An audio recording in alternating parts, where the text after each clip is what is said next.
तो ठीक है, लेकिन यहाँ हम गोलगप्पे खाने थोड़ी आए हैं, आप भटको मत। हाँ तो मैं कहाँ भटक रही हूँ पूजा, मैं तो यहाँ का देसी बर्गर भी ट्राई करना चाहती हूँ। ये बनता हुआ देख मेरे मुंह में पानी आ रहा है। ओह माय गॉड निकिता दीदी, आपके स्टैंडर्ड कब से लो हो गए? हम तो रेस्टोरेंट में 5 स्टार होटल में ये सब खाते हैं ना। हाँ तो क्या हो जाएगा अगर यहाँ पर खा लेंगे तो, चलना खाते हैं।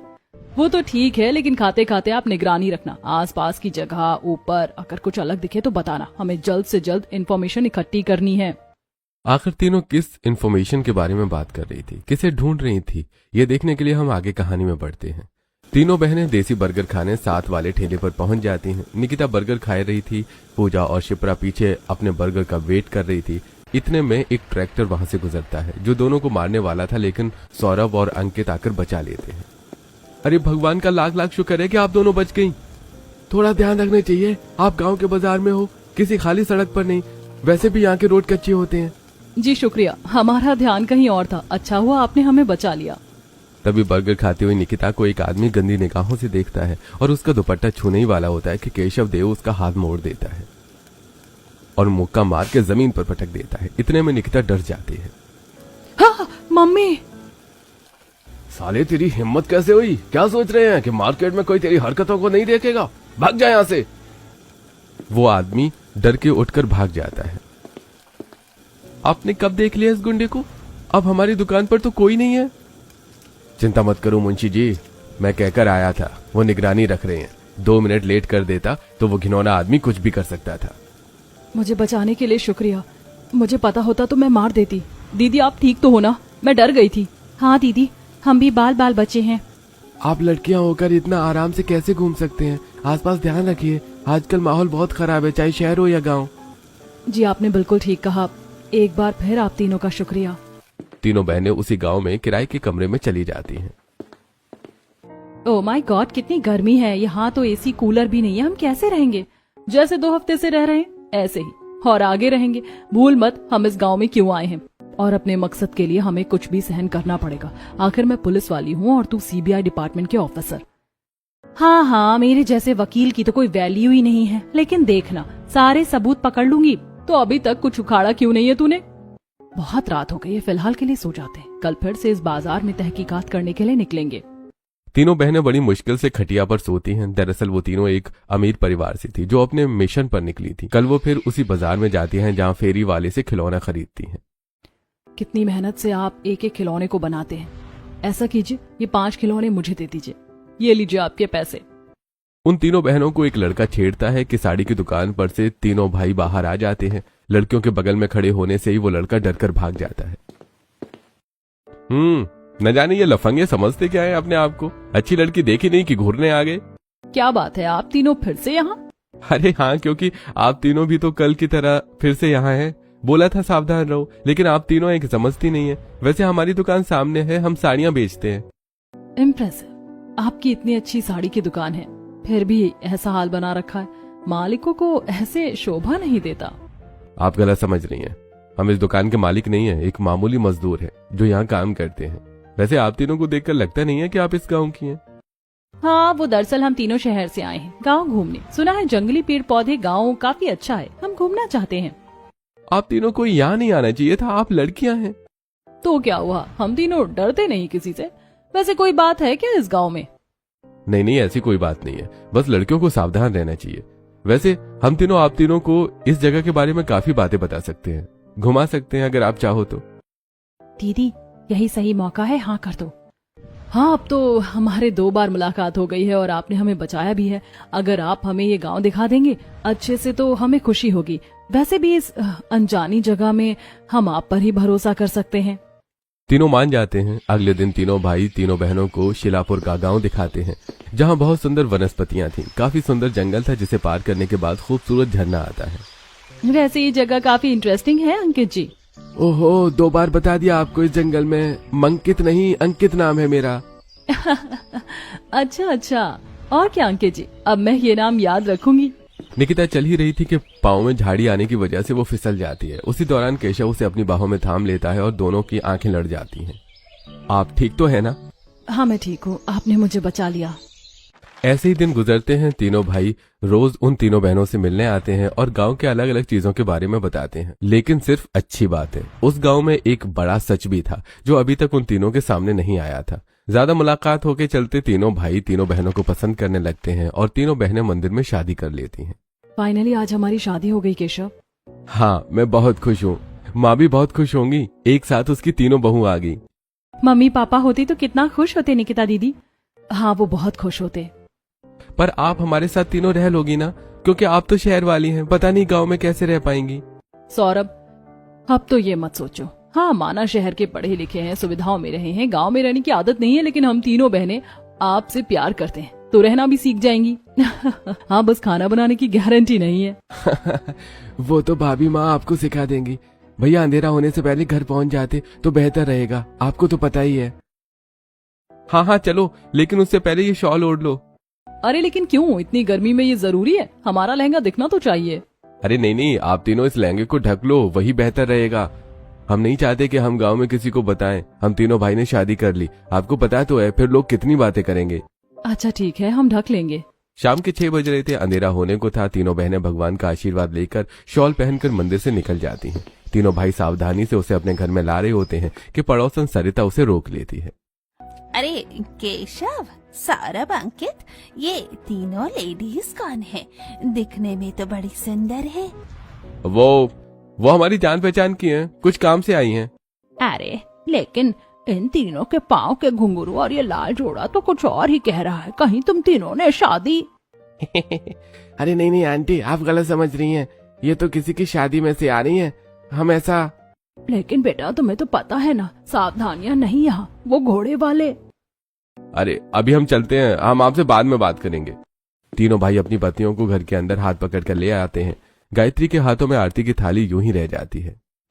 अरे केशव, सौरभ, अंकित, ये तुम तीनों ने क्या किया? चौखट पर थोड़ी देर खड़े तो हो जाते। बहू का गृह प्रवेश करवाना था, ये भी नहीं करवाने दिया। ऐसे अपशगुन मत करो।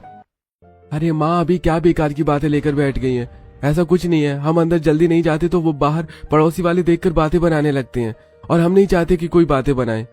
ये सब क्या है अंकित जी? किसी भी दुल्हन के लिए बहुत बड़ी बात होती है गृह प्रवेश करना। उसके जीवन का आगमन होता है जो आपने नहीं करवाया। हाँ, आप कुछ छुपा रहे हो क्या? पता नहीं क्यों आपका चेहरा पीला पड़ गया है। नहीं नहीं, ऐसा कुछ नहीं है, बस थकान की वजह से है। और वो वजह तो बताई थी कि किसी को भी दावत नहीं दे सकते। गायत्री तीनों बहू को आराम से बिठा देती है। वहीं माँ बेटे अलग कोने में बात करते हैं। माँ, आपको पता है, इस गांव की सच्चाई हम नहीं चाहते कि उन्हें पता चले। बहुत दिन से हमने ये बात छुपा कर रखी है। अगर उन्हें पता चला तो कितना बुरा होगा। वो हमसे शादी तोड़कर भाग जाएंगी, और हम तीनों अपनी पत्नियों से बहुत प्यार करते हैं। मैं तुम तीनों की बात समझती हूँ, लेकिन उन तीनों से सच छुपाना भी अच्छी बात नहीं है। कभी भी मुसीबत गले पड़ सकती है। तुम जानते हो ना, लाल जोड़े वालों को वो डकैत उठा लेते हैं। और तुम बता रहे थे कि सरिता ने भी देख लिया। गांव में ये बात पहले या डकैतों तक पहुंच गई तो वो नहीं छोड़ेंगे। अगर ऐसा कुछ होता है माँ, तो हम भाग जाएंगे यहाँ से। हमने इंतजाम कर लिया है, वो भी एक गुफा में। आप सामान बांध के रख लो, पीछे के रास्ते से हम निकल जाएंगे। हाँ माँ, उन डकैतों का कोई भरोसा नहीं है।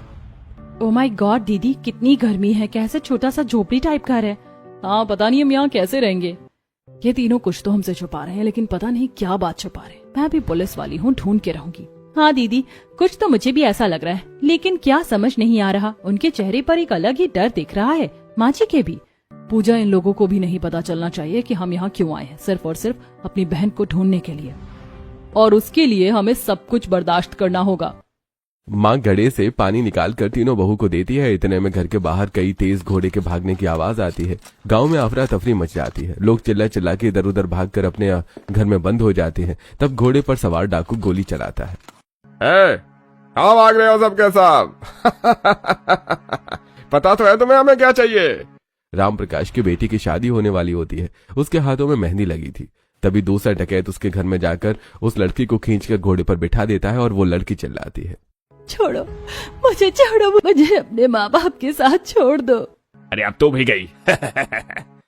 अरे मेरी बेटी को छोड़ दो, चाहे तो मेरे घर के अनाज और पैसे ले लो, मेरी बेटी को छोड़ दो। अरे कल उसकी शादी होने वाली है, आज उसके हाथों में मेहंदी लगी है, छोड़ दो उसे। मानवी मेरी बच्ची, अरे कोई गांव वालों आओ, मेरी बच्ची को बचाओ, कोई तो मदद करो। अरे कोई तुम्हारी मदद नहीं करने वाला है। जानते हो ना इस गांव का क्या उसूल है, मेरी गोली के आगे कोई नहीं टिक सकता। और हाँ, अगली बार आए तो 5 अनाज की बोरी तैयार रखना। याद रखना, जिसने जुबान खोली उसका घर जला देंगे। अरे नहीं नहीं, ऐसा कुछ नहीं करेंगे, मेरी बेटी को छोड़ दो। तीनों बहुएं इतनी आवाज सुनकर घर से बाहर निकलने की कोशिश करती हैं कि सास और पति खिड़की दरवाजे बंद कर देते हैं। अरे आप क्यों नहीं जाने दे रहे? ऐसे खिड़की क्यों बंद कर लिया है?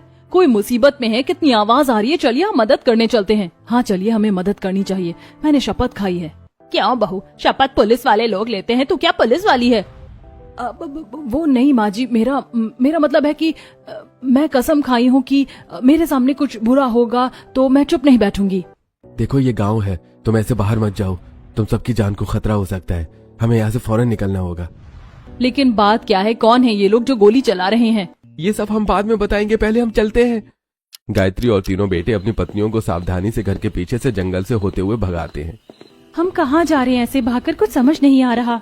किसी सुरक्षित जगह पर, ताकि वो लोग हमारे पीछे न पड़े। रास्ते में वो डकैत उसी लड़की को ले जाते हुए दिखते हैं, तो सबके सब सूखे पत्तों में पेड़ के पीछे छुप जाते हैं। जब वो चले जाते हैं तब तीनों भाई उनका हाथ पकड़कर काफी दूर पहाड़ों की एक गुफा की तरफ ले आते हैं। बेटा तू गुफा की तरफ क्यों लाया है? तो क्यों, माँ सुरक्षित जगह यही है हम सबके लिए। अब आप अपनी बहू का गृह प्रवेश करवा दीजिए, यही गुफा उनका ससुराल है फिलहाल के लिए। क्या, गुफा वाला ससुराल? ओह गॉड। तब अंकित गुफा के अंदर जाकर आरती की थाली लेकर आता है और माँ के हाथों में रख देता है। फिर सास चावल का कलश रखकर तीनों बहू की आरती उतारवा कर उनके गृह प्रवेश करवाती है। तीनों बहू अंदर आती हैं। तुम लोगों ने ये इंतजाम पहले ही कर लिए थे? हाँ माँ, हमें लगा था हम यहाँ आएंगे, इसलिए कुछ जरूरी सामान यहाँ रख दिया था। क्या दीदी, अब ससुराल की शादी वाली रस्में हम इस गुफा में करेंगे क्या? हाँ, अपने मकसद के लिए तो हमें ये भी करना होगा। हाँ, यहाँ तक पहुँचे हैं तो धीरे धीरे अपनी बहन का पता भी लगा लेंगे। दोस्तों आपको क्या लगता है, तीनों बहनें इस गुफा में आकर अपनी छोटी बहन को ढूंढ पाएंगी या हमेशा के लिए उनकी बहन उनसे दूर हो चुकी थी? अपनी राय हमें जरूर बताएं। गुफा में आने के बाद तीनों बहनें पत्थरों की बनी छोटी सी चौकी पर बैठती हैं। तीनों बहनें गुफा को घूर रही होती हैं जहाँ एक छोटी सी लालटेन जली थी। अजी ये हमारा घर है? हाँ, सिर्फ रात का घर, दिन में हम अपने घर भी जा सकते हैं। भला ये क्या बात हुई कि रात में हमें इस गुफा में रहना, दिन में हम अपने घर जा सकते हैं? और ये कैसी जगह है, यहाँ तो दरवाजा भी नहीं है। देखो, सुरक्षित रहने के लिए हमें यहाँ आना पड़ा है और दरवाजे की क्या जरूरत है। मैं अभी बाहर झाड़ियाँ लेकर आ जाता हूँ और गुफा का मुंह बंद कर देता हूँ। लो, बन गया दरवाजा। So funny. कितनी गर्मी लग रही है और हमारी रसोई भी नहीं है, यहाँ पर तो खाएंगे कैसे? हाँ बेटा, मुझे तो अपनी तीनों बहू की टेंशन हो रही है कि ये यहाँ गुफा में कैसे रहेंगी। अरे मम्मी, यहाँ किचन भी है, आप चिंता मत करो, छोटा मोटा काम चल जाएगा हमारा। वाह, गुफा में ससुराल और रसोई होगी, ये तो सोचा ही नहीं था। हमारे डॉग का घर इससे बड़ा था। लेकिन यहाँ डकैत नहीं पहुँच सकते। हमें खुशी है कि आप तीनों ने हमें महफूज रखने के लिए कदम उठाया।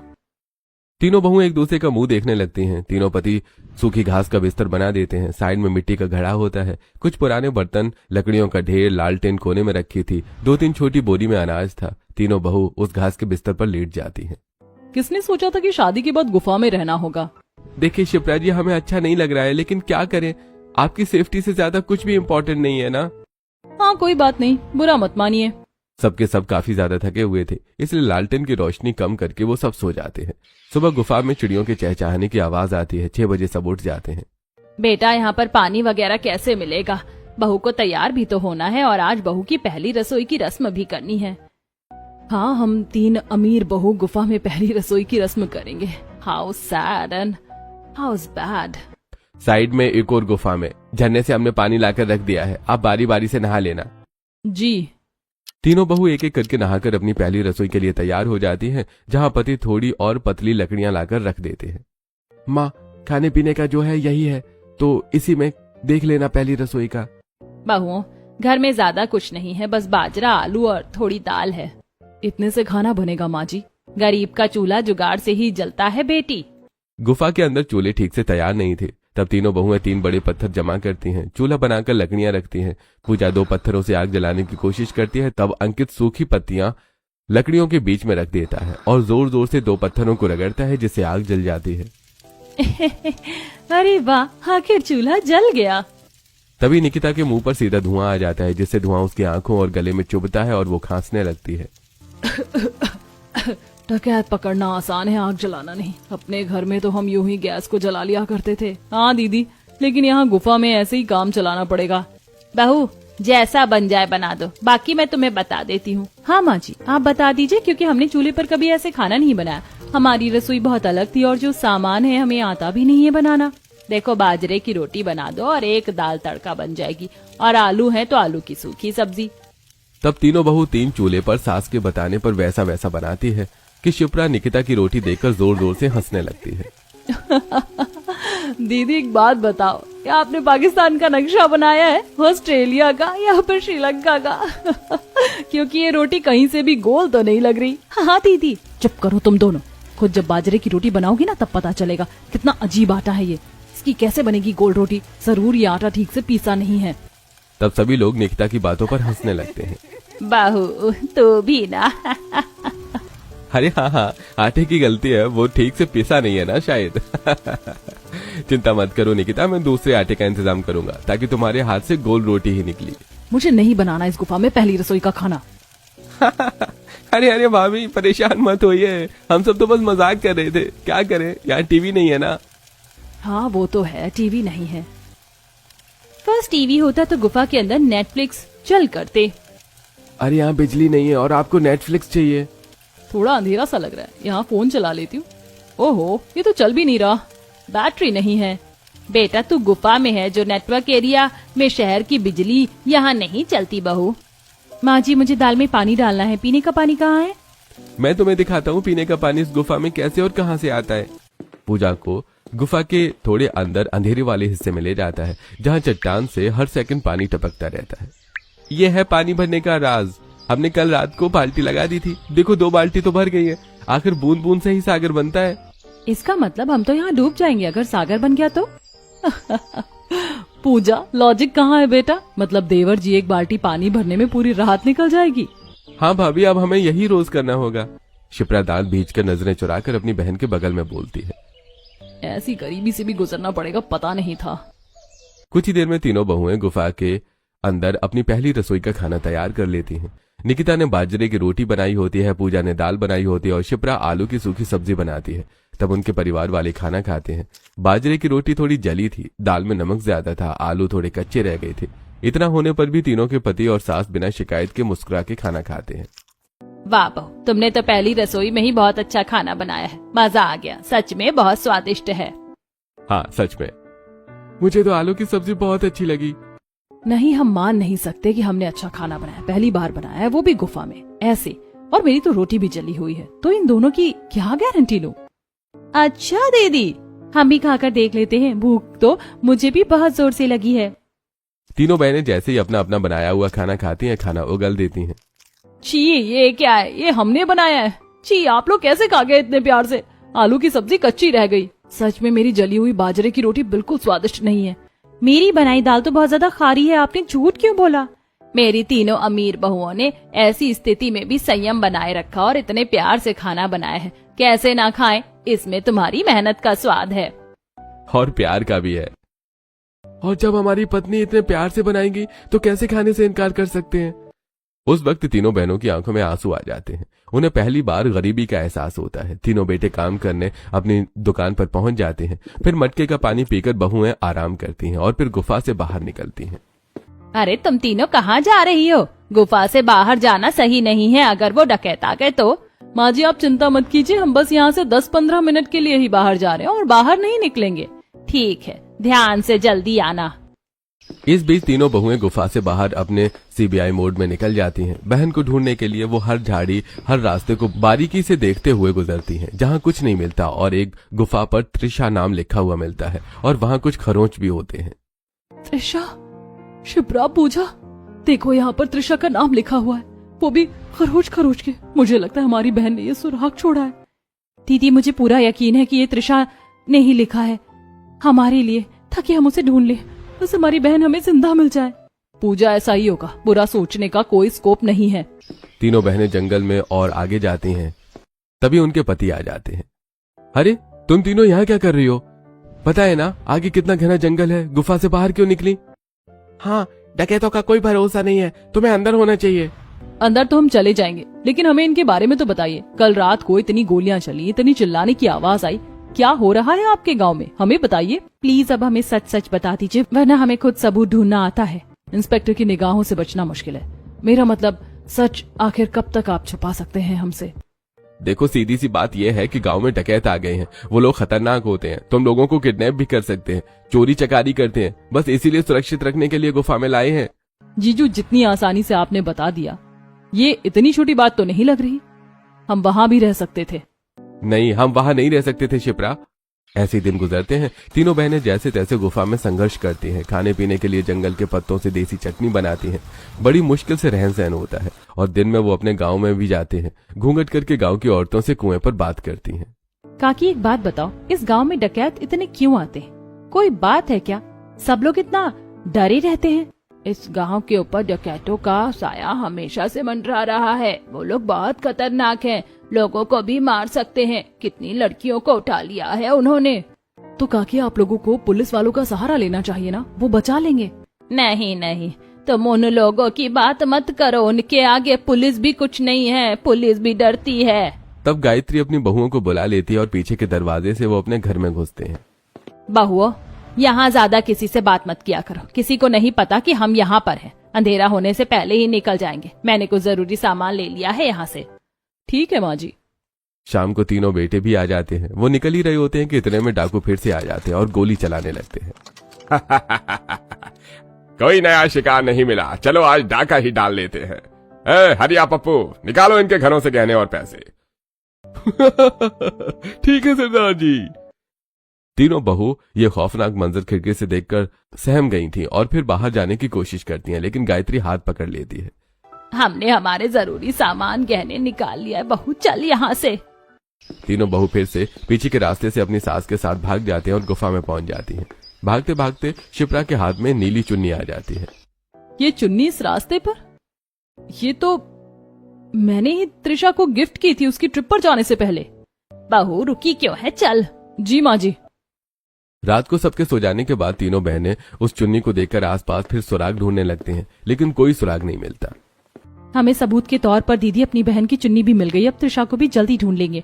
अगर इन डकैतों ने ही मेरी बहन को उठाया है, जैसे कि वो औरत बोल रही थी कि लड़कियों को डकैत उठा लेते हैं, तो इन डकैतों को तो हम छोड़ेंगे नहीं।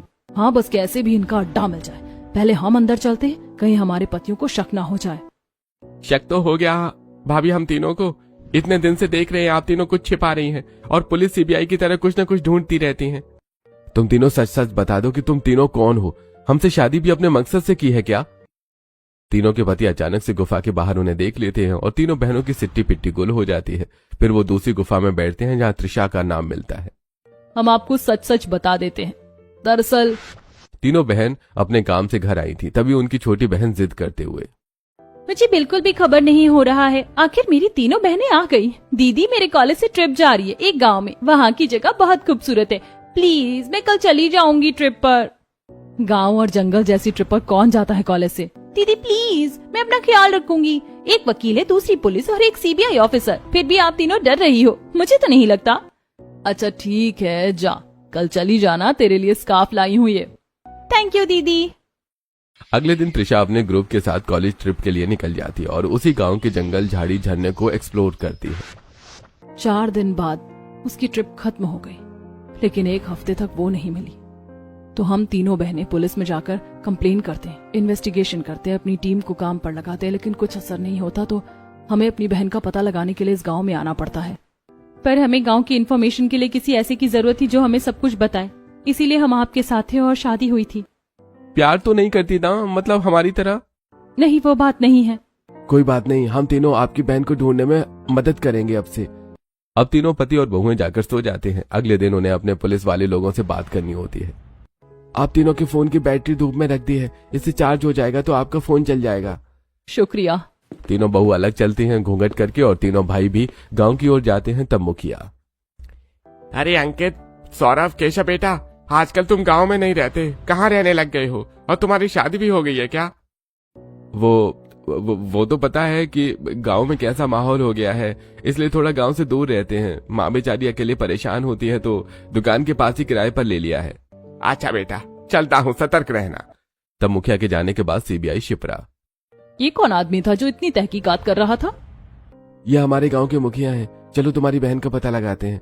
पति पत्नी और आगे जाते हैं। निकिता एक बूढ़ी औरत से पूछती है जो बताती है कि बेटिया, वैसे तो मैंने एक बार देखा है, वो जब किसी को अगवा करके ले जाते हैं तो पहाड़ी की खदान की तरफ जाते हैं, शायद वही हो। शुक्रिया अम्मा। तीनों बहुएं उस पहाड़ी के खदान को ढूंढने की कोशिश करती हैं और उनका फोन भी चालू हो जाता है। वो लगातार अपनी पुलिस टीम से बात करती हैं, लेकिन कोई सुराग नहीं मिलता। तभी रात को वो डकैत और सरदार फिर कैसे भी दुल्हन को उठाकर ले जा रहे होते हैं। जब वो शोर उन तीनों बहू को सुनाई देता है तो यही मौका है इनके अड्डे तक पहुंचने का।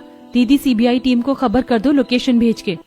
हाँ ठीक है, देखिए आप तीनों हमारे साथ मत आइए, जान को खतरा हो सकता है। नहीं, हम तुम्हारा साथ नहीं छोड़ेंगे। माँ जी को सुरक्षित कहाँ छोड़ा है आपने? गुफा में ही। तब निकिता घर से निकल लेती है। वो भागते हुए घोड़ों पे सवार डकैतों का पीछा करते हैं और उनके खदान तक पहुंच जाते हैं, जहां कई सारी लड़कियां बंदी हुई थीं, चीख रही थी, चिल्ला रही थी। उन तीनों को अपनी बहन भी दिखाई देती है। तुम कितने दुष्ट लोग हो, तुम्हें शर्म नहीं आती ऐसे मासूम लड़कियों को उठाते हुए? आखिर हमने तुम्हारा क्या बिगाड़ा है? खूबसूरत और जवान लड़कियों को उठाने में हमें मजा आता है, तुम नहीं समझोगी। सरदार साहब, ये लड़की बहुत तेज मिर्च जैसी है, क्या मैं इससे नाच करवा लूं? बहुत बोर लग रहा है। अरे हाँ हाँ, क्यों नहीं, और तुम्हारी महबूबा महबूबा महबूबा गाना गाएगी। इनको तो मैं नहीं छोड़ूंगी। तभी शिप्रा कॉल करती है। तुम्हारी पुलिस फोर्स सीबीआई टीम कहाँ रह गई? घेरा डाला या नहीं डाला? हाँ मैडम, इस खदान को चारों तरफ से घेर लिया है, टीम पहुंच चुकी है, कोई नहीं बचेगा, आप धावा बोल दो। तभी तीनों बहन उस डकैत और सरदार के पांव पर वार करती हैं और पुलिस अंदर आ जाती है। सारी फोर्स उन्हें पकड़ लेती है। त्रिशा अपनी बहन को देखकर भावुक हो जाती है। दीदी, आप आ गई, मुझे पता था आप मुझे बचाने जरूर आएंगी। अभी एक डकैत गोलीबारी शुरू कर देता है और निकिता उसके पैर पर गोली चला देती है। पुलिस उसे भी गिरफ्तार कर लेती है। तभी निकिता मुखिया को वहां देख लेती है। ये तो मुखिया है। भागो!